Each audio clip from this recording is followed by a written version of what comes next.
How do I know if my herniated disc is getting better? That is a great question, Seki. All too often, you guys go on how my disc is feeling, how my back pain is feeling, how my etc., etc. And so you could do one of those quirky little stretches and all of a sudden feel better, but it's not healed.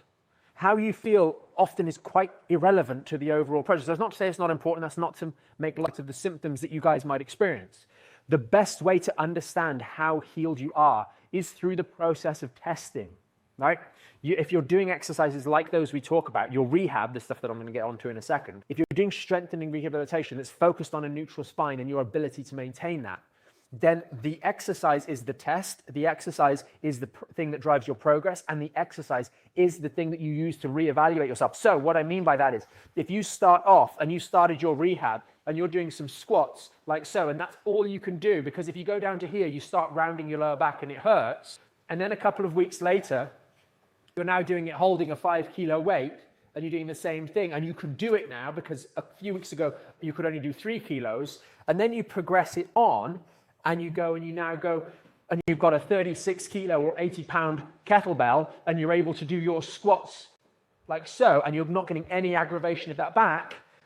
In all of those scenarios, the herniated disc is bearing the load. Someone posted on a comment, they said, oh, my surgeon or something said the exercises take the weight around. It's like, no, 100 kilos, 30 kilos, 10 kilos, it's going through your spine.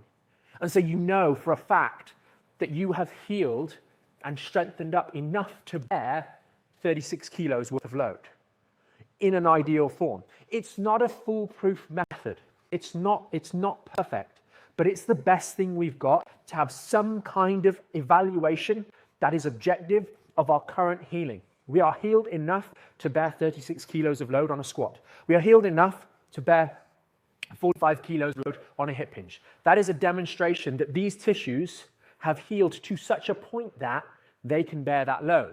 And so that's the safest thing. Now, the reality is in real life, we're going to be moving in much more peculiar ways. And hopefully some of the good habits that we've learned in our strengthening are going to spill over there. That's the idea. That's why education is so important. We always ask the question, healed for what? Healed for what kind of strain? What level of strain? And the exercises, therefore, using the squat and the hip hinge, this is why they are such fundamentals for those of you recovering from back injuries. They are the only thing that you're doing that actually gives you a fair evaluation of the current healing that's taken place in your lumbar spine.